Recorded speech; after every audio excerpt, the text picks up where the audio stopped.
নমস্কার, আমি চয়ন ভট্টাচার্য দেবশর্মা। আর আপনারা দেখছেন শ্রী রাধারমন লালজি ইউটিউব পরিবারের এক বিশেষ নিবেদন। 1432 বঙ্গাব্দের শ্রী শ্রী গৌরাঙ্গ মহাপ্রভুর দিব্য আবির্ভাব তিথি গৌর পূর্ণিমা উপলক্ষে আমরা একটি বিশেষ ব্রতে ব্রতী হয়েছিলাম। ব্রতটি হচ্ছে শ্রীমান মহাপ্রভুর দিব্য জীবনী সম্পর্কে আলোচনা। আমরা এই আলোচনাটি পুনরায় নতুন ভাবে শুরু করেছি। এখনো পর্যন্ত আমরা সেই আলোচনা প্রসঙ্গে 13টি পর্ব শ্রবণ করেছি। 13টি পর্বে আমরা মহাপ্রভুর জীবনীর বিভিন্ন অংশ সম্পর্কে অবগত হয়েছি। আজ আমরা সেই ধারাবাহিকের 14তম পর্বটি শ্রবণ করব। আমাদের ধারাবাহিকের মূল উৎস পূজ্যপাদ শ্রী শিশির কুমার ঘোষ মহাশয় কর্তৃক বিরচিত শ্রী অমিয় নিমায় চরিত গ্রন্থের প্রথম খণ্ডের 13শ অধ্যায় আজ আমরা শ্রবণ করব। এর আগের পর্বে আমরা শ্রবণ করেছিলাম আমাদের গৌরহরির উপরে গৌরহরির বিরুদ্ধে জনরব উঠেছে, যে মুসলমান শাসক বাদশাহ সেই গৌর থেকে আমাদের মহাপ্রভুকে, আমাদের নিমাই পণ্ডিতকে ধরবে বলে, গ্রেপ্তার করবেন বলে প্রচুর সৈন্য পাঠিয়েছে। এখানে এক জনরব উঠেছিল। আমরা সেই পর্যন্ত এর আগের পর্বে শ্রবণ করেছি। তবে চলুন শুরু করা যাক আজকের আমাদের ধারাবাহিকের এই নতুন পর্বটি। তবে হ্যাঁ, ধারাবাহিক শুরু করবার পূর্বে সকলের উদ্দেশ্যে একটাই প্রার্থনা, একটাই অনুরোধ, যে আমাদের এই ইউটিউব পরিবারটিকে সাবস্ক্রাইব করে একজন অতি মূল্যবান সদস্য হয়ে পাশে থেকে যান, এই প্রার্থনা আপনাদের কাছে। এবং যদি কোনো ভক্ত চান যে বিশেষ সদস্য হবেন, তবে অবশ্যই জয়েন বাটন খোলা রয়েছে, আপনারা আমাদের এই পরিবারকে জয়েন করতে পারেন।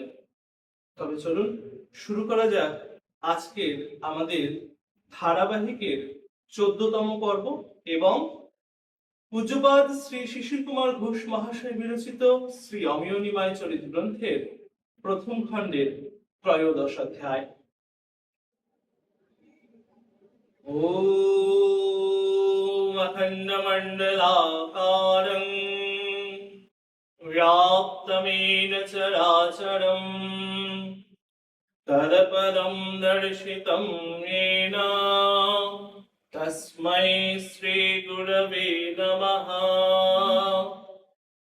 आजानुलम्बितभुजौ कनकावदातौ सङ्कीर्तनैकपितरौ कमलायताक्षौ विश्वंभरौ द्विजवरौ युगधर्मपालौ वन्दे जगत्प्रियकरौ करुणावतारौ आनन्दलीलामय विग्रहाय हेमावधिपच्छवे सुन्दराय तस्मै महाप्रेमरसप्रदाय श्रीचैतन्यचन्द्राय नमो नमः। जस्वैव पदाम्बुजभक्तिलब्धा प्रेमाविधान परमपुमर्थः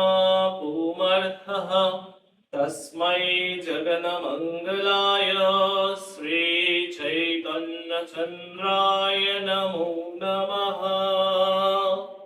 नित्यानन्दमहं वन्दे कर्णेलम्बितकुण्डलं चैतन्याग्रजरूपेण पवित्रीकृतभूतलम्। ॐ सर्वमङ्गलमाङ्गल्ये शिवे सर्वार्थसाधिके शरण्ये त्र्यम्बके गौरी नारायणी नमस्तुते।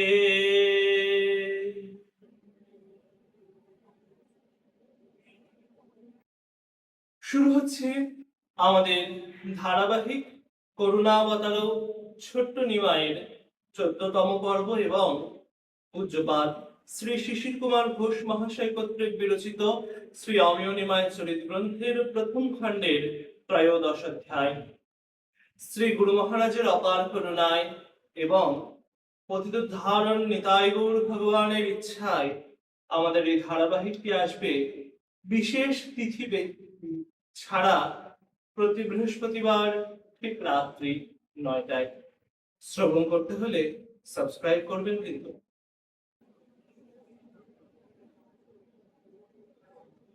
কলির ঘোর তিমির গড়াশিল ত্রিজগৎ, ধর্ম কর্ম গেল দূর, অসাধনে চিন্তামণি বিধি মিলাইল আনি, গোড়া বড় দয়ার ঠাকুর, গোড়া আমার দয়ার ঠাকুর। শ্রী বাসুদেব ঘোষ। বৈশাখের শেষে কি জ্যৈষ্ঠের প্রথমে এক দিবস বেলা 2 প্রহরের পূর্বে শ্রীবাস তাহার ঠাকুর ঘরে দ্বার বন্ধ করিয়া তাহার ভজনীয় বস্তু শ্রী নৃসিংহদেবের ধ্যান করিতেছেন। এমন সময়ে কে আসিয়া ঠাকুর ঘরের পীড়ায় উঠিয়া দ্বারে আঘাত করিয়া বলিল, শ্রীবাস, শ্রীবাস, শীঘ্র দ্বার খোলো। শ্রীবাস একটু বিরক্ত হইয়া জিজ্ঞাসা করিলেন, কে তুমি? তাহাতে বাহিরের লোক উত্তর করিলেন, তুমি যাহাকে ধ্যান করিতেছ আমি তিনি। এই কথা শুনিয়া শ্রীবাস কতক বিরক্ত, কতক কৌতূহলী হইয়া দ্বার উদ্ঘাটন করিয়া দেখেন সামনে নিমাই পণ্ডিত। তখন নিমাই পণ্ডিত ঠাকুর ঘরে প্রবেশ করিলেন এবং যে বিষ্ণু খট্টায় যে শালগ্রাম ভগবান বিরাজ করছিলেন তাহাকে এক পার্শ্বে সরাইয়া আপনি সেই বিষ্ণু খট্টায় বসিলেন। নিমাই পণ্ডিতকে দেখিয়া শ্রীবাস একেবারে স্তম্ভিত হইয়া গেলেন, কারণ তিনি দেখিতেছেন যে নিমাই পণ্ডিত যদিও সর্ব অবয়বে ঠিক নিমাই পণ্ডিতই আছেন বটে, কিন্তু তাহার সর্বাঙ্গ দিয়া এত তেজ বাহির হইতেছে যে উহা সূর্যের তেজকেও খর্ব করিতেছে। শ্রীবাস স্তম্ভিত, কোনো কথা কহিতে পারিলেন না। তখন নিমাই পণ্ডিত বলিলেন, শ্রীবাস, আমি আসিয়াছি, তুমি আমাকে স্মরণ করিতেছিলে। দেখো আমি তোমার সামনে বসিয়া আছি, নাও এবার আমায় অভিষেক করো। নিমাইকে দেখিয়া এই আমি যে শ্রী ভগবান,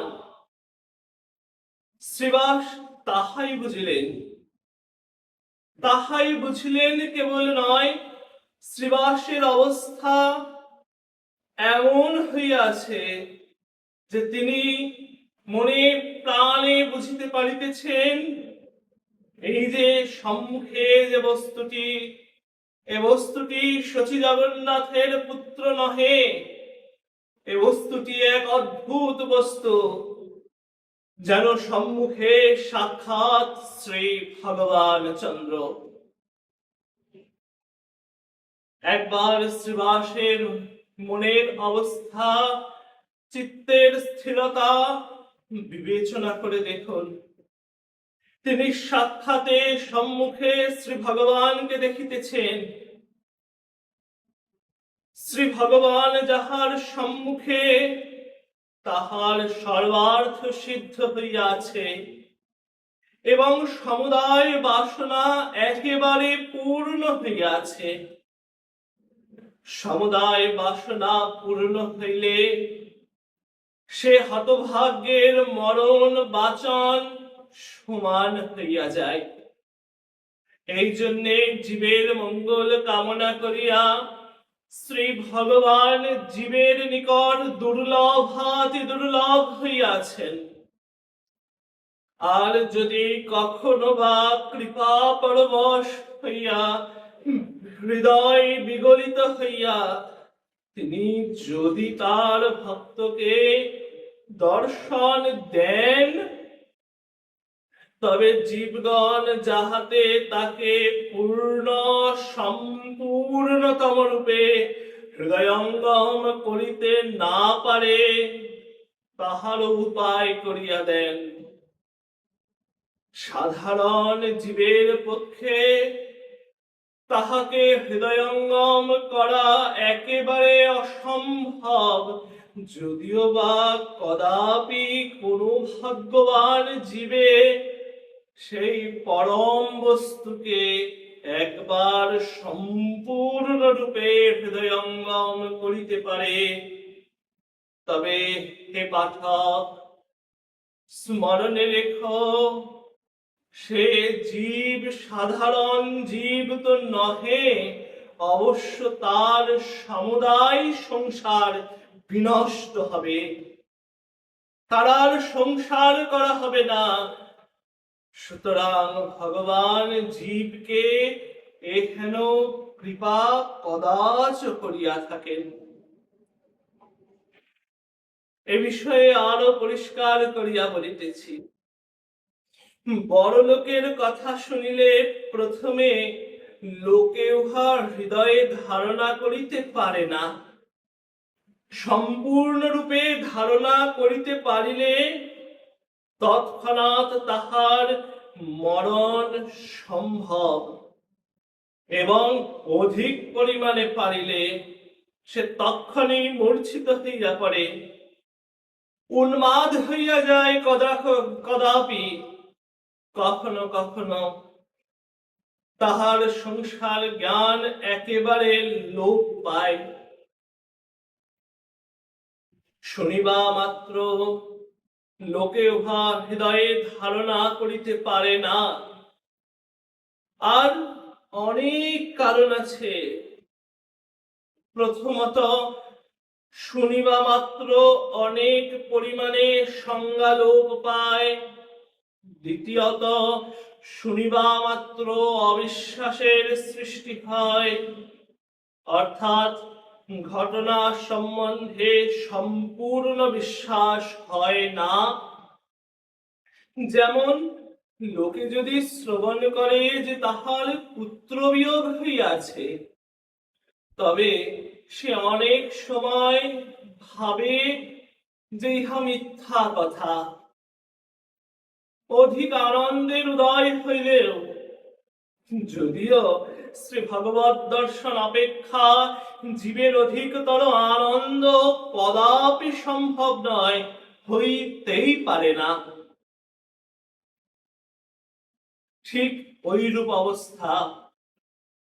ইহাতে কাহারো মৃত্যু না হয়, মূর্ছা না হয়, না হয় কিয়ৎ পরিমাণে সংজ্ঞা লোপ হয়। শ্রীবাস যখন মনে মনে বুঝিলেন সম্মুখে শ্রী ভগবান, তখন আনন্দে তাহার সংজ্ঞা অনেকটা লুপ্ত হইল। আবার বিদ্যুতের ন্যায় তাহার মনে ভিন্ন ভিন্ন প্রকারের নানা তরঙ্গ উঠিতে লাগিল।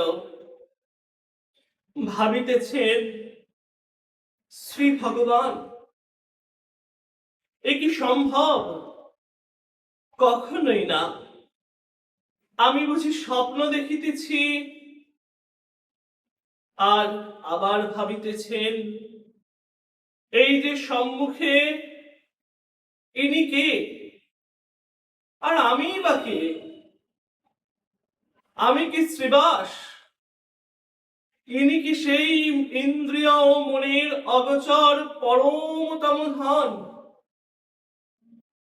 এই যে সন্দেহ, ইহা জীবমাত্রের মজ্জাগত হইয়া রহিয়াছে। ইহা পরম উপকারী ধন। ইহাতে জীব শ্রী ভগবানকে আস্বাদ করিবার অবকাশ পায়। নীল কাছে যেরূপ সূর্য দর্শন আয়ত্তাধীন হয়, সেই রূপে অবিশ্বাসে শ্রী ভগবানের তেজ লঘু করিয়া তাহাকে জীবের দর্শন সম্ভব করে। অতএব যাহার অবিশ্বাস আছে, তিনি ভাগ্যহীন নহেন। জীবের মঙ্গলের নিমিত্ত শ্রী ভগবান তাহাকে অবিশ্বাস রূপ ধন দিয়াছেন। যেমন নরম মাটিতে খুঁটি প্রথিত করা ও উত্তোলন করা অতি সহজ, তেমনি যাহাদের শীঘ্র বিশ্বাস হয়, তাহাদের সেই রূপ শীঘ্রাতিশীঘ্র বিশ্বাস যায়। এ সমুদায় রহস্যের তাৎপর্য পাঠকগণ ক্রমে ক্রমে হৃদয়ঙ্গম করিতে পারিবেন।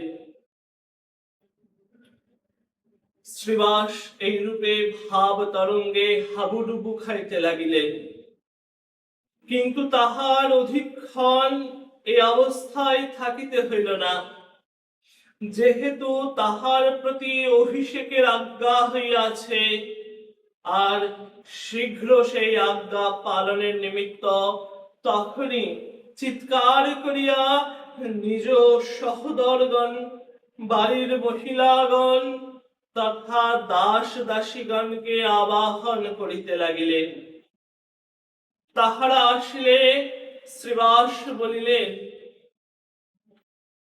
যে সাক্ষাৎ শ্রী ভগবান অদ্যাপি আসিয়াছেন, তিনি আজ্ঞা করিয়াছেন যে তাহাকে অভিষেক করিতে হইবে।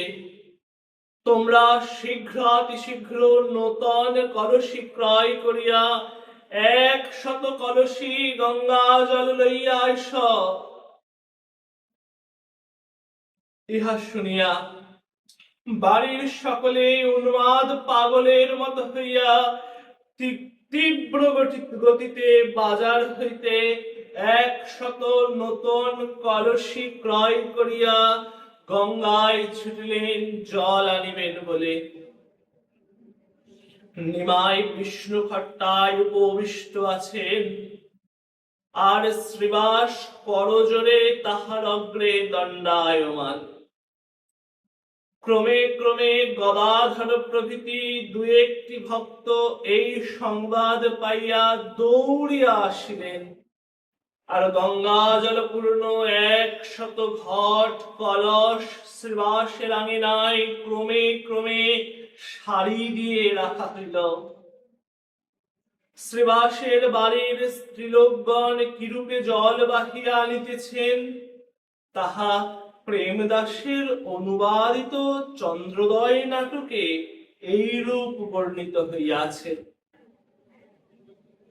গৌরাঙ্গের কথা পথে চলে কয়ে কয়ে, কহিতে আনন্দ ধারা বহে নেত্র দিয়ে, খসিয়ে পড়ে বিনি তাহা না সম্বরে, কপোল রোমাঞ্চ গাত্র কম্প ভাব ভরে।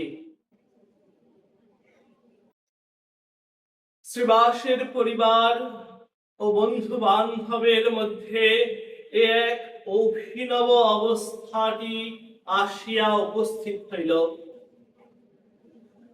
এক অপরূপ ব্যাপার। এরূপ একটা কিছু যে হইবে তাহা তাহারা পূর্বাবধি প্রতীক্ষা করিতেছিলেন। দিবানিশি তাহারা শ্রীনিমায়ের সঙ্গগুণে প্রেমহিল্লোলে ভাসিতেছিলেন।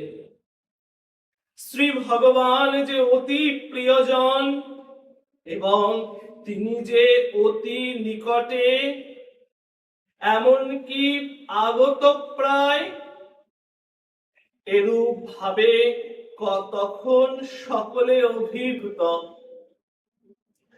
শ্রী নিমাই সেই শ্রী ভগবান সত্যি কিনা সকলে ইহা মনে মনে তর্ক করিতেছিলেন।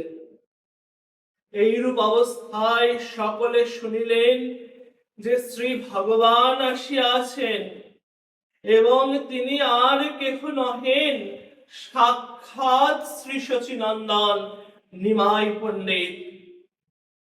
সকলে মনে মনে যাহা ইচ্ছা করিয়াছিলেন সম্পূর্ণভাবে তাহাই হইল। জ্যৈষ্ঠ মাসের প্রথম 2 প্রহর বেলা আঙিনার মধ্যস্থলে শ্রী প্রভু প্রশস্ত পিঁড়ির উপর বসিলেন ও তাহার মস্তকে শতকলসী জল ঢালা হইল। যাহারা যাহারা উপস্থিত ছিলেন সকলেই পাগল প্রায় হইয়াছেন, কাহারও বাহ্য জ্ঞান নাই। যিনি পারিতেছেন তিনি জলের কলসি লইয়া মহাপ্রভুর মস্তকে নিবেদন করিতেছেন। নিমাইয়ের অঙ্গ ধুইয়া যে জল বাহিয়া পড়িতেছে তাহাতে তাহার অঙ্গের তেজ মিশিয়া গিয়াছে। সেই জল আঙিনাময় হইয়া সোনার জলের ন্যায় ঝলমল ঝলমল করিতেছে। অতি সূক্ষ্ম ও শুভ্র বস্ত্র দ্বারা তাহার অঙ্গ মার্জিত হইল। তাহাতে অতি কিরণকণা লাগিয়া গিয়া কিম পাখির ন্যায় ঝলমল করিতে লাগিল। তাহার পর তাহাকে নূতন শুষ্ক ও সূক্ষ্ম বস্ত্র পরাইয়া আবার ঠাকুর ঘরে আনা হইল। ঠাকুর ঘরে আসিয়া তিনি পুনরায় বিষ্ণু খট্টায় বসিলেন। ঠাকুর ঘর বেড়া দিয়া ঘেরা ছিল। তিনি দ্বার বন্ধ করাইয়া বিষ্ণু খট্টায় বসিলেন। আর ভক্তগণ কেহ পীড়ায়, কেহ বা আঙিনায় বসিয়া বা দাঁড়াইয়া রহিলেন। সকলেই দেখিতে লাগিলেন যে সেই ঘর তেজময় হইয়া গিয়াছে। সেই ঘরের বেড়ার সমস্ত ছিদ্র দিয়া এক অপূর্ব তেজ বাহির হইতেছে, যথা কবি কর্ণপুরের লিখিত চৈতন্য চরিত মহাকাব্যের 5ম সর্গের 50তম শ্লোক। অপ্রাপ্য বসরামমুষ্য বিশ্বমধ্যে তেজোর্ভেবহিরপে সিন্ধের্বিভ্য বিভেদিঃ। এই তেজের কত শক্তি তাহা ইহাতে বুঝা যাইতেছে যে জ্যৈষ্ঠ মাসের 2 প্রহরের রৌদ্রের তেজকে উহা খর্ব করিয়াছিল। একটু পরে যাহারা বাহিরে ছিলেন তাহারা ওই গৃহ মধ্যে মুহুর্মুহু মুরলী ধ্বনি শুনিতে লাগিলেন এবং বাহির হইতে এই সুধা পান করিতে করিতে সুখে একেবারে জড়বৎ হইলেন। এমন সময় গৃহাভ্যন্তর হইতে নিমাই চাঁদ শ্রীবাস বলিয়া গম্ভীর স্বরে ডাকিলেন। নিমাই ইহার পূর্বে শ্রীবাসকে কখনো এরূপ স্বরে তো দূরে থাক, নাম ধরিয়াও ডাকেন নাই। এই প্রথম। শ্রীবাস ঘরে প্রবেশ করিলে নিমাই বলিতেছেন, শ্রীবাস, তোমার গৃহে আমার স্থান করো। আমি তোমার গৃহে যাইব। এই আজ্ঞা শুনিয়া সকলে মহাব্যস্ত হইলেন। শ্রীবাস গদাধরকে বলিলেন, তুমি বিষ্ণু খট্টা লইয়া আমার ঘরে আইস। নিমাই খট্টা হইতে নামিয়া অন্য আসনে বসিলেন, আর সেই খট্টা শ্রীবাসের ঘরে লইয়া যাওয়া হইল। শ্রীবাসের ভ্রাতাগণ সেই গৃহের ভিতরে চাঁদোয়া খাটাইলেন ও সেই খট্টার উপর দুগ্ধ ফেননিভ শয্যা পাতিলেন। আর ঘরে সূর্য তেজ না যাইতে পারে এই জন্য দ্বারে পর্দা দিলেন। তখন শ্রী নিমাই চাঁদ দেবগৃহ হইতে শ্রীবাসের শয়নগৃহে গমন করিলেন। ভক্তগণ দেখিলেন প্রভু কোটি সৌদামিনী বেষ্টিত রহিয়া আছেন। সৌদামিনী অর্থে লক্ষ্মী। কোটি লক্ষ্মী বেষ্টিত রহিয়া আছেন, এমনকি সেই তেজে জ্যৈষ্ঠ মাসের মধ্যাহ্নের সূর্য তেজ লঘু হইয়াছে অনেক গুণে। যথা শ্রী চৈতন্য চরিত মহাকাব্য ৫ম সর্গ ৫৭তম শ্লোক। গৌরাঙ্গস্তদথ গৃহান ব্রজান বীরজে তেজোর্ভিলভূতিরায়ন বিশ্বাসদোজঃ সপ্যারং শতশতকোটি কোটি বৎস প্রনিম্ল্যক্ষিতিমিব সংশ্রিয়চ্ছচ্ছকান্তি।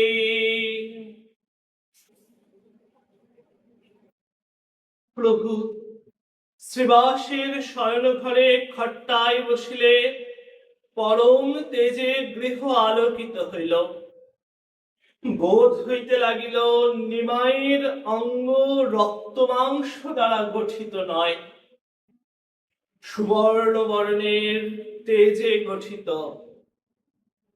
সে তেজ যদিও সূর্যের তেজ হইতেও অতীব উজ্জ্বল, তবু উহা পরম সুশীতল আর পরম আনন্দদায়ক। ওই তেজের পানে চাহিলে চক্ষু না ঝলসিয়া বরং শীতল আনন্দ বাড়িতে ডুবিয়া যায়। তখন গদাধর শ্রী নিমাইয়ের সর্বাঙ্গ ফুল দিয়া সজ্জিত করিতে লাগিলেন। ফুলের অঙ্গুরিয়া গাথিয়া আঙ্গুলে, বালা তার ও বাজু গাথিয়া বাহুদ্বয়ে এবং মালা গাথিয়া গলদেশে দিলেন। আর মাথায় চূড়া বাঁধিয়া উহাতে ফুলের মালা বেরিয়া দিলেন। তাহার পর সর্বাঙ্গে চন্দন, অগুরু, কর্পূর, কেশর প্রভৃতি লেপন করিয়া তুলসী পত্র দিয়া কেহ চামর ব্যজন করিতে লাগিলেন, কেহ বা করজোড়ে স্তব করিতে লাগিলেন, কেহ বা আনন্দে গড়াগড়ি দিতে লাগিলেন, কেহ বা নিমাইয়ের মুখচন্দ্র নিরীক্ষণ করিতে লাগিলেন, কেহ বা পরমানন্দে নিমাইকে নৃত্য পরিবেশন করিয়া নৃত্য দর্শন করাইতে লাগিলেন। শ্রী ভগবানকে প্রিয় বস্তু বলিয়া ভজন করা আর সর্বশক্তি সম্পন্ন বদান্য পুরুষ বলিয়াও অনুভব করা যাইতে পারে। গীতায় লিখিত আছে, যিনি শ্রী ভগবানকে যে রূপে ভজন করেন, শ্রী ভগবান তাহাকে সেই রূপে ভজন করিয়া থাকেন। তুমি তাহাকে শক্তি সম্পন্ন দাতা বলিয়া ভজন করো, তিনি শঙ্খ চক্র গদা প্রভৃতি হস্তে করিয়া বর দিতে আসিবেন। নিজ জন বলিয়া ভজন করো, তিনি সমুদায় বিভূতি ছুঁড়ে ফেলিয়া তোমারই মতন হইয়া আসিবেন। ঢাল কি তরবারি লইয়া স্ত্রী পুত্রের নিকট কেহ যায় না, ঠিক তেমনি তুমি যদি তাহাকে নিজ জন বলিয়া ভজন করো, সেও নিজ স্বার্থ নিমিত্ত না করিয়া কেবল যদি তাহাকে ভালোবাসার জন্য তাহাকে ভজন করো, তবে অবশ্যই শ্রী ভগবান তোমার ওই ভালোবাসার দাম রাখিতে তোমার প্রিয় বস্তু হইয়া তোমার কাছে আসিবেন। মনে মনে ভাবুন, চির বিরহিণী সতী রমণীর নিকট তাহার অসরণ ও হারানো স্বামী আসিয়াছেন, তখন কি তিনি তাহার স্বামীকে একথা বলেন, হে নাথ, টাকা কই, বসন কই, ভূষণ কই, ঐশ্বর্য কই? এ কথা কি জিজ্ঞাসা করেন? তবে তিনি কি করেন? না গ্রীষ্মকাল হইলে বায়ু ব্যজন করেন এবং পরম যত্ন করিয়া তাহাকে ভোজন করান, শয়ন করাইয়া চরণ সেবা করেন, পাদ সেবা করেন। গদাধর প্রভৃতি শ্রী ভগবানকে ঠিক সেই রূপে ভজন করিতে লাগিলেন, সেবা করিতে লাগিলেন। কেহ হয়তো বলিবেন, শ্রী ভগবানকে এরূপ তুচ্ছ সেবা কেন? হস্তে তাম্বুল দেওয়া, গলায় মালা পরানো, শ্রী ভগবানের সঙ্গে এরূপ বালকের খেলা কেন? কিন্তু বিবেচনা করুন, তিনি যদিও শ্রী ভগবান, কিন্তু যাহারা সেবা করে তাহারা তো জীব। মনুষ্যের পক্ষে যাহা কিছু সাধ্য মতো মনুষ্য সেই সেবাই করিতে পারে।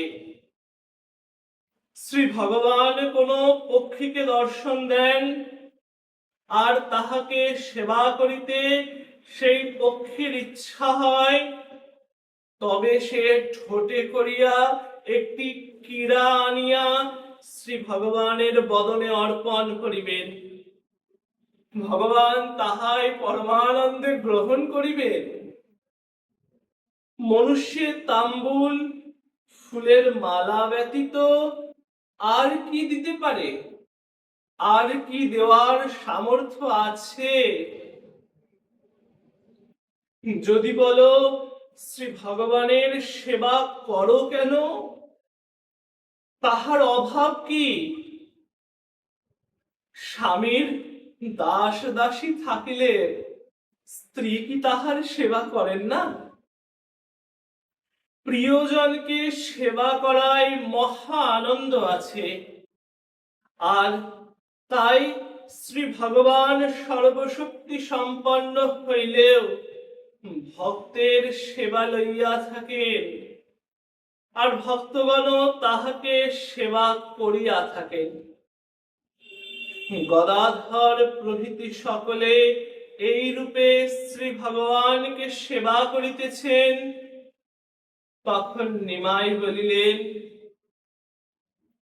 আমি কে তাহার পরিচয় পাইয়াছ কি? আমি সেই যিনি তোমাদের হৃদয়ে বাস করেন। আমি জীবের দুঃখ নিবারণের নিমিত্ত আজ আসিয়াছি।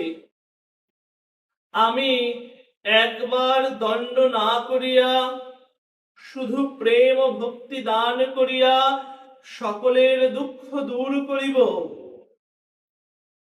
তোমরা কোনো ভয় করিও না, যবন রাজা তোমাদিগের কোনো অনিষ্ট করিতে পারিবে না। তখন শ্রীবাস যদিও জড়বৎ হইয়া আছেন, তবুও কষ্টে সৃষ্টি বলিলেন, তুমি আমার বাড়িতে, আমার ভয় কি? তুমি দয়াময় বলিয়া সাধু মুখে শুনিয়াছিলাম, কিন্তু তোমার যে এত দয়া পূর্বে তাহা জানিতাম না। নিমাই বলিতেছেন, যদি আমি যবন রাজার কাছে যাই তবে তাহাকে দণ্ড করিব না, তাহার হৃদয় দ্রব করাইয়া তাহাকে শোধন করাইব। কি রূপে তাহা করিব তাহা দেখাইতেছি। এ কথা বলিয়াই নিমাই নারায়ণীকে বলিয়া ডাক দিলেন। নারায়ণী নাম ধরিয়া নিমাই ডাক দিলেন। নারায়ণী শ্রীবাসের ভ্রাতৃকন্যা, বয়সক্রম মোটে 4 বৎসর। নারায়ণী ঘরে আসিল। সে আসিলে প্রভু তাহাকে বলিলেন, নারায়ণী, নারায়ণী, আমার বরে তোমার কৃষ্ণ প্রেম হোক।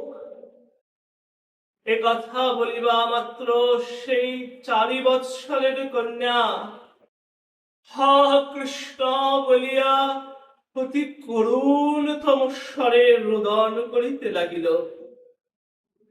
তখন নিমাই ঈষৎ হাসিয়া বলিতেছেন, আমি রাজার নিকট গমন করিলে তাহারও ঠিক এই দশাই করিব, কিন্তু তাহার এ ভাগ্য হইতে এখনো অনেক দেরি আছে। যে অলৌকিক ব্যাপার হঠাৎ উপস্থিত হইয়াছিল, ইহাতে সেখানে যাহারা ছিলেন সকলে একেবারে দিশাহারা হইয়া গিয়াছেন। তাহারা কে, কোথায়, কি করিতেছে ঠিক করিতে পারিতেছেন না। কখনো ভাবিতেছেন বুঝি সবই স্বপ্ন, কখনো বা সত্য ভাবিতেছেন। নিমাইয়ের এই দিনকার প্রকাশ অল্পক্ষণ ছিল। এ প্রকাশের উদ্দেশ্য কেবল শ্রীবাস প্রভৃতি কয়েকজন অতি বর্মী ভক্তকে অভয় প্রদান করা। সে দিবস অধিক কথাও হয় নাই।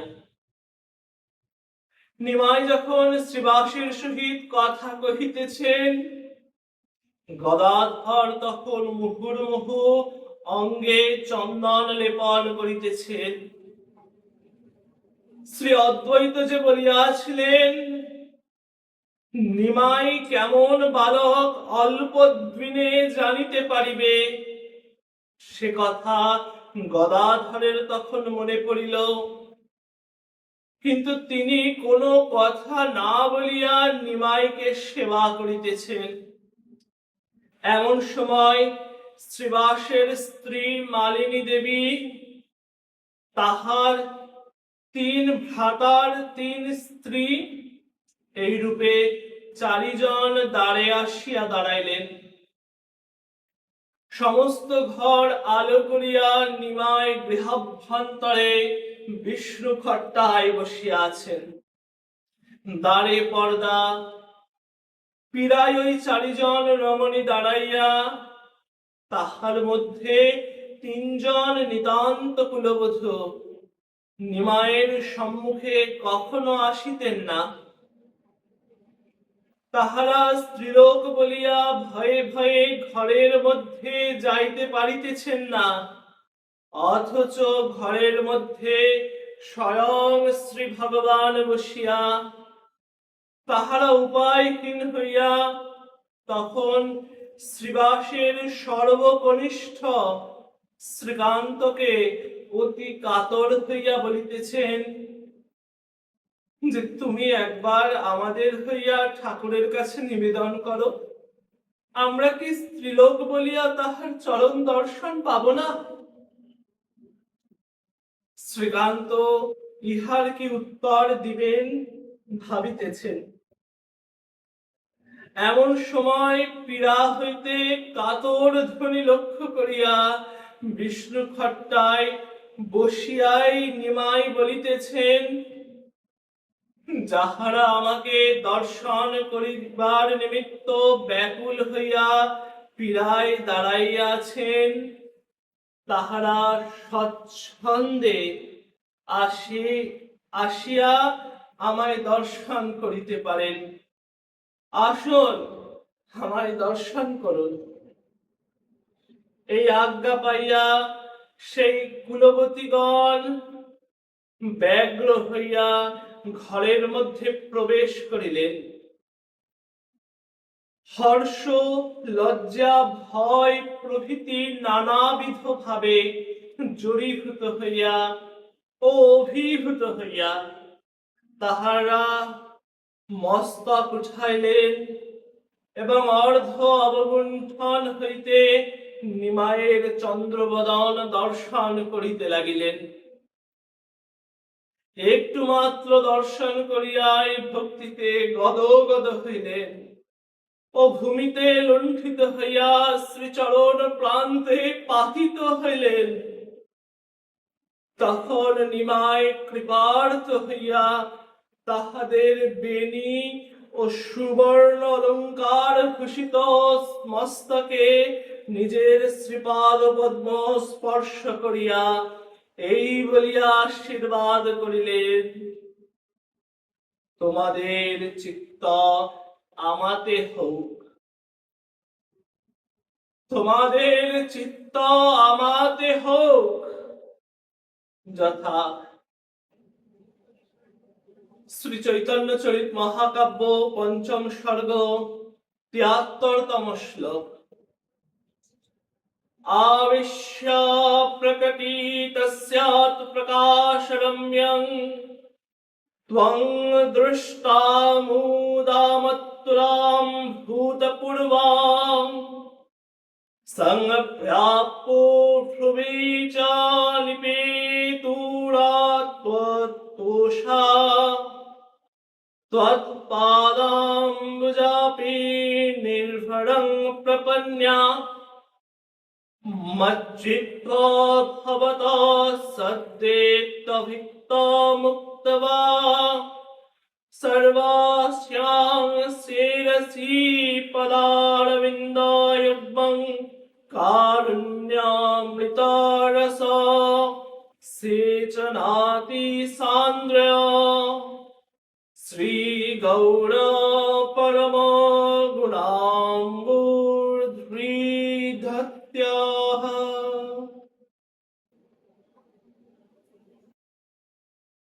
অর্থাৎ অনন্তর তাহারা প্রবেশ পূর্বক প্রকটিত সৎ প্রকাশ দ্বারা রম্য মূর্তি গৌরচন্দ্রকে দর্শন করিয়া অতুল অভূতপূর্ব হর্ষ লাভ করিলেন এবং পরিতোষ প্রাপ্তি হেতু ত্বদীয় চরণারবিন্দে প্রপন্ন হইয়া ভূমিতে পাতিত হইয়া প্রণাম করিলেন। তদন্তর তোমরা সকলে মত পরায়ণ হও, এই বলিয়া মহাগুণনিধি শ্রী গৌরাঙ্গ ওই সকল স্ত্রীগণের প্রতি কারুণ্যামৃত রস সেচন করত আর্দ্রচিত্ত হইয়া তাহাদের মস্তকে পাদপদ্ম সমর্পণ করিলেন।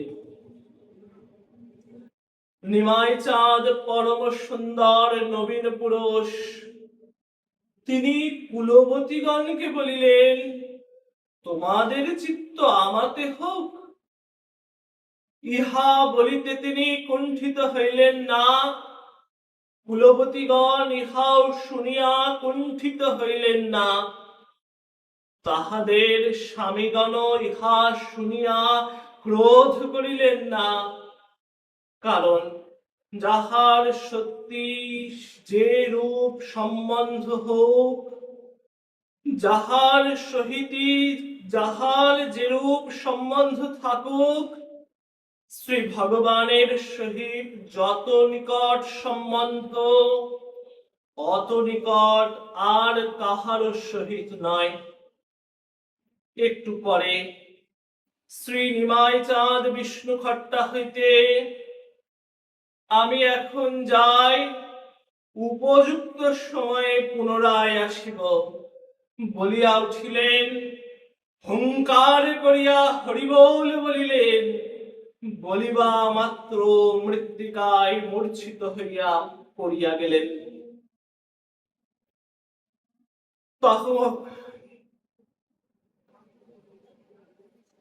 তখন সকলে হাহাকার করিয়া আর্তনাদ করিয়া উঠিলেন। সকলে মিলিয়া তাহাকে ধরিলেন।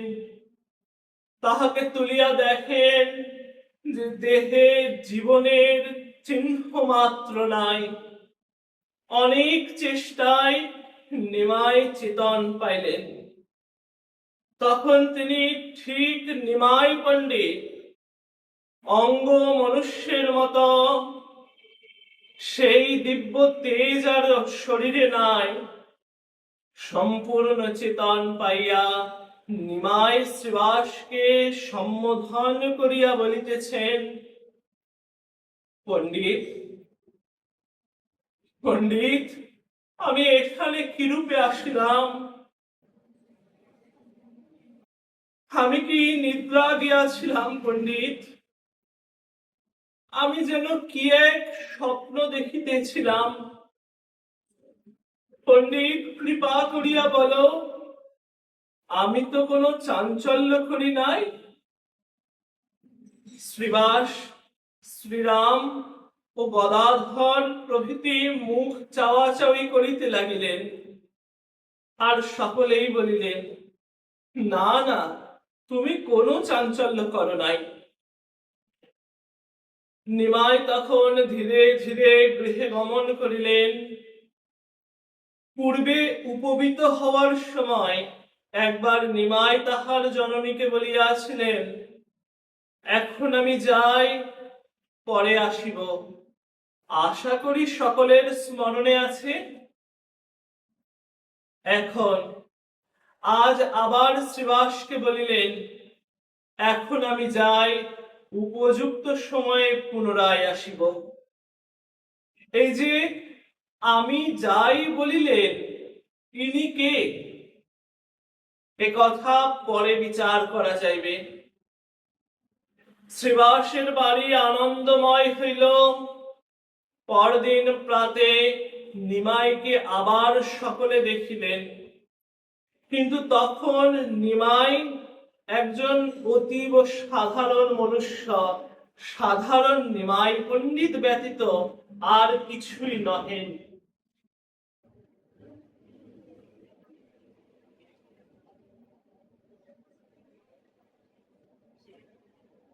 তবে অতি মিষ্ট ও পরম ভক্ত। যে নিমাই পূর্বদিন যুবতী স্ত্রীলোক প্রভৃতির মস্তকে শ্রীপাদ দিয়া বলিয়াছিলেন, তোমাদের চিত্ত আমাতে হোক, পরদিন তিনি দন্তে তৃণ ধরিয়া, হে কৃষ্ণ করুণাময়, হে কৃষ্ণ দয়ার সাগর, আমাকে বিষয় বাসনা হইতে উদ্ধার করো নাথ প্রভৃতি বলিয়া অতীব করুণ স্বরে রোদন করিতেছেন। কিন্তু নিমাইয়ের এ ভাব দেখিয়া শ্রীবাস ও তাহার সঙ্গীগণ কেহ ভুলিলেন না। তাহারা শ্রী ভগবান আসিয়াছেন জানিয়া সমস্ত জগৎকে অতীব সুখময় দেখিতে লাগিলেন। মুরারির কথা পূর্বে বলিয়াছি মাত্র। নিমাই চিরকাল ইহার সহিত নানা বিতণ্ডা করিয়া আসিয়াছেন। মুরারি নিতান্ত স্নিগ্ধ, জীবের হিতকারী, সর্বজনপ্রিয় পরম পণ্ডিত। তিনি এখন নিমাইয়ের নিতান্ত অনুগত হইয়াছেন। মুরারি হইতেই আমরা নিমাইয়ের আদিলীলা জানিতে পারিয়াছি। নিম্নে যে কথাগুলি বলিতেছি, ইহা সমুদায় মুরারির নিজের কথা। তিনি নিজে যাহা সচক্ষে দেখিয়া লিপিবদ্ধ করিয়াছেন তাহাই লিখিতেছি। পাঠকগণ মনোযোগ সহকারে পড়ুন এই খণ্ডটি। মুরারিও শুনিয়াছেন মুসলমান যবন সৈন্য আসিতেছে, সুতরাং শ্রী ভগবান মুরারিকে আশ্বাস দেওয়া কর্তব্য ভাবিলেন। নিমাইয়ের দেহ তখন কাঁচের স্বরূপ হইয়াছে। কাঁচ পাত্রে যে দ্রব্যই রাখো, উহা সেই দ্রব্যের বর্ণ ধারণ করে। সেইরূপ নিমাইয়ের দেহ মুহুর্মুহু নানা আকার ধারণ করিতেছে। এই যে গৌরবর্ণ দেহ শ্রী ভগবানের, যে দেহে শ্রী ভগবান বিরাজ করেন, তাহাতে ত্রিলোকের সকলেই প্রকাশ হইতে পারেন। পূর্ণের দেহে অংশের প্রকাশ পাইতে কোনো বাধা হইতে পারে না। যখন ব্রহ্মার স্তব শুনিলেন, তখন নিমাইয়ের ব্রহ্মার ভাব হইল এবং ব্রহ্মা হইয়া তিনি ভূতলে শ্রীকৃষ্ণকে প্রণাম করিতে লাগিলেন। যখন তিনি শিবের কথা শুনিলেন, তাহার শিবের ভাব হইল মুখবাদ্য প্রভৃতি করিয়া শিবের যত ভাব সমস্তই তাহার দেহে প্রকাশ পাইল। এক দিবস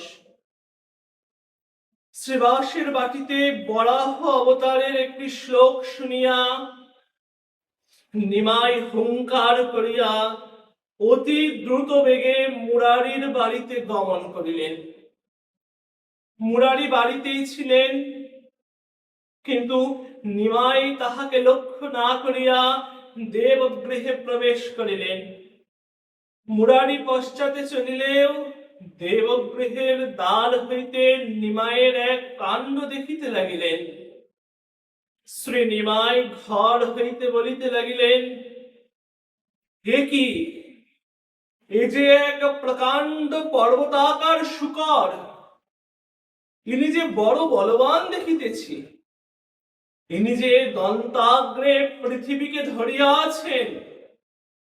ইনি যে বিশাল মস্তক দ্বারা, দন্ত দ্বারা আমার হৃদয় স্পর্শ করিয়া ব্যথা দিতেছেন। এ কি অপূর্ব রূপ, এ কি অপূর্ব সুন্দর! ইহাই বলিয়া নিমাই যেন সেই প্রকাণ্ড বরাহের হস্ত হইতে অব্যাহতি পাইবার নিমিত্ত পশ্চাতে হাঁটিতে লাগিলেন। কিন্তু এই দু এক পদ পশ্চাতে যাইতেই বরাহ যেন তাহার হৃদয়ে প্রবেশ করিলেন, আর তখনই নিমাই অচেতন হইয়া ভূমিতে হস্ত পদে বরাহের ন্যায় হাঁটিতে লাগিলেন। হাঁটিতে হাঁটিতে সম্মুখে একটি বৃহৎ পিতলের জলপাত্র ছিল। উহা জল দ্বারা পরিপূর্ণ ছিল। তাহা দন্তে করিয়া ধারণ করিয়া অতীব দূরে সজোরে নিক্ষেপ করিলেন। মুরারি নিমাইকে দেখিতেছেন যেন কতক বরাহ আকার, কতক বা মনুষ্য আকার। তিনি জড়বৎ হইয়া দাঁড়াইয়া থাকিলেন। সেই বরাহ আকার তখন ভীষণ হুঙ্কার করিতে লাগিলেন। তাহার পর সেই নববরাহ মুরারিকে লক্ষ্য করিয়া বলিতেছেন, আমি জীবকে ভক্তি ও ধর্ম শিখাইতে আসিয়াছি। তুমি ভয় করিও না, তুমি আমার স্বাভাবিক রূপ বর্ণনা করো। মুরারির কথা কহিতে পারিলেন না। তখনই পূর্বকাল কথা মনে পড়িল। সেই পঞ্চম বৎসরের নিমাই, যিনি মুরারির থালে প্রস্রাব করেছিলেন এবং উপদেশ দিয়েছিলেন, এবং সেই অবধি এ পর্যন্ত তাহার সমুদায় লীলা একেবারে তাহার মনে, মুরারির মনে উৎপন্ন হলো, উদিত হলো। তখন তিনি বুঝিলেন, যিনি তাহার সম্মুখে, তিনি আর নিমাই নাই, তিনি শ্রী ভগবান। কিন্তু মুরারি তাহার ভয়ঙ্কর মূর্তি দেখিয়া ও বিশাল হুঙ্কার শুনিয়া স্থির থাকিতে পারিলেন না, কোনো কথাও কহিতে পারিলেন না। কি করিবেন, কি বলিবেন, কিছুই স্থির করিতে না পারিয়া গলায় বসন দিয়া কেবল বারংবার প্রণাম করিতে লাগিলেন।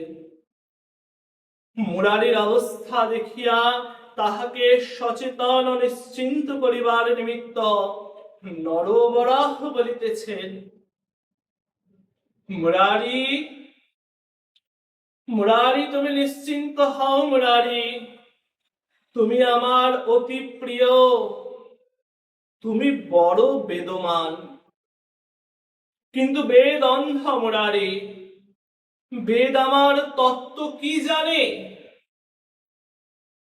আবার একটু ক্রুদ্ধ হইয়া বলিতেছেন, কাশীতে প্রকাশানন্দ সরস্বতী বেদের আচার্য, সে বেদ পড়াইয়া কুশিক্ষা দ্বারা আমার অঙ্গ খণ্ড খণ্ড করিতেছে।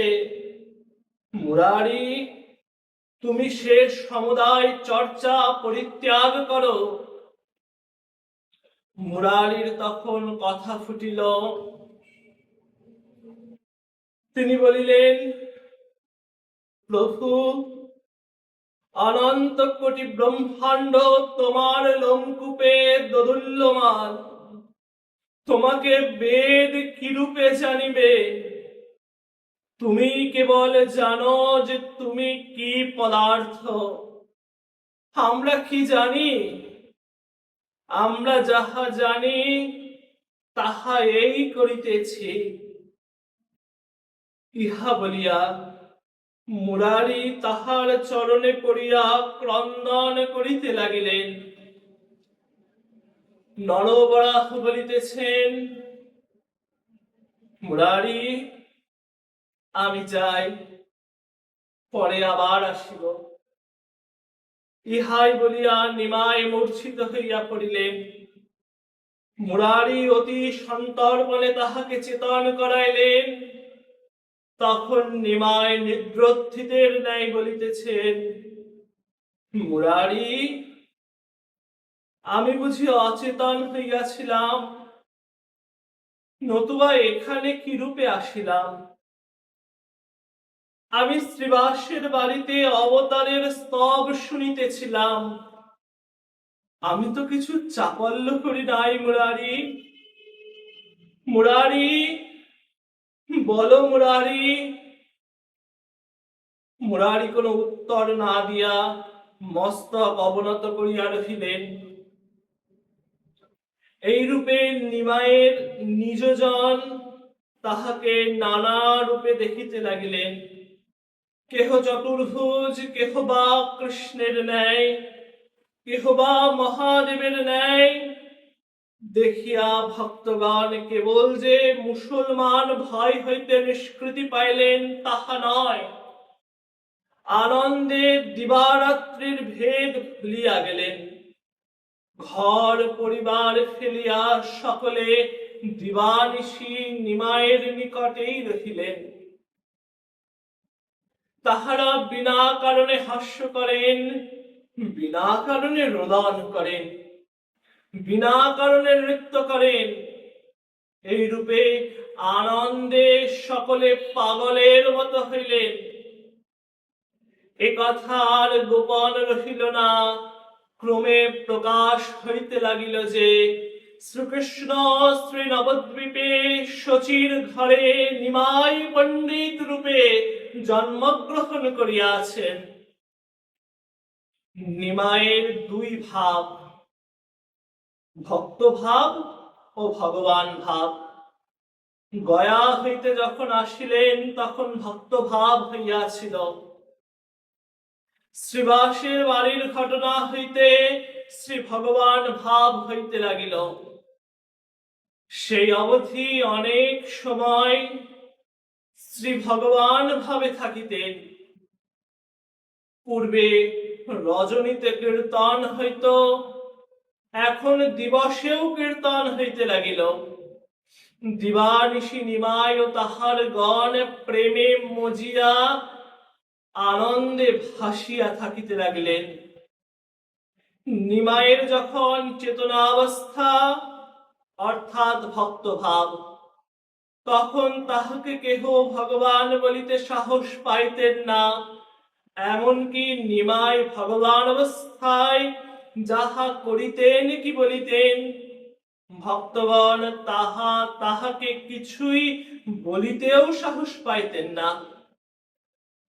চেতনাবস্থায় নিমাই দাস্যভাবে নিমাইকে দিনের দিন ও পৃথিবীর মধ্যে সর্বাপেক্ষা অধম ভাবিয়া প্রত্যেকের কাছে অতি করুণ স্বরে কাঁদিয়া কাঁদিয়া কৃষ্ণ প্রেম ভিক্ষা মাগিতেন। আর বলিতেন, তোমরা কৃষ্ণের দাস, আমার কিসে শ্রীকৃষ্ণে মতি হয় বলিয়া দিয়া আমার প্রাণ বাঁচাও। তবে নিমাই তখন তাহার সঙ্গী ভক্তগণের আর পায়ে ধরিতেন না।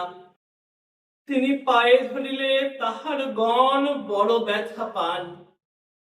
তিনি শুধু কর জোড়ে তাহাদের কাছে নিবেদন করিতেন।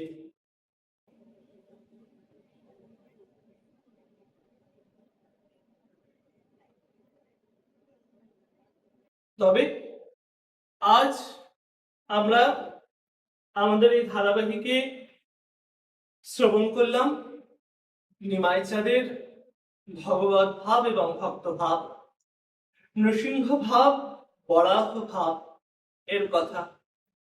আজকের আমাদের ধারাবাহিকের এই 14তম পর্বটি এবং পূজ্যপাদ শ্রী শিশির কুমার ঘোষ মহাশয়ের বিরচিত শ্রী অমিয় নিমাই চরিত গ্রন্থের প্রথম খণ্ডের 13শ অধ্যায় এইখানেই বিশ্রাম হলো।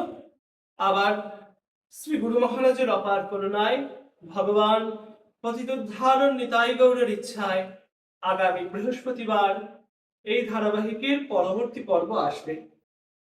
আজ আসি, আবার আগামী পর্বে দেখা হবে। তবে হ্যাঁ, চলচ্চিত্রের প্রথমে যে নিবেদন করেছিলাম সকলের কাছে, আশা করি সেই নিবেদনটা আপনারা রাখবেন। আমাদের পরিবার শ্রী রাধারমন লালজি এই পরিবারকে সাবস্ক্রাইব করে একজন অতি মূল্যবান সদস্য তো হবেনই, যারা ইচ্ছুক ভক্ত, যাদের মনে ইচ্ছা, তারা এই চ্যানেলটিকে, এই পরিবারটিকে জয়েন করে অতি বিশেষ ভক্ত, অতি বিশেষ সদস্য হয়ে পাশে থাকতে পারেন, সেটা তাদের উপরে। আজ আসি, আবার আগামী পর্বে দেখা হবে। সকলে ভালো থাকবেন, সুস্থ থাকবেন, শ্রী রাধারমন লালজির সাথে থাকবেন। জয় জয় শ্রী রাধে, জয় জগন্নাথ। ভজ নিতাই গৌর রাধে শ্যাম, জপ হরে কৃষ্ণ হরে রাম। জয় মা।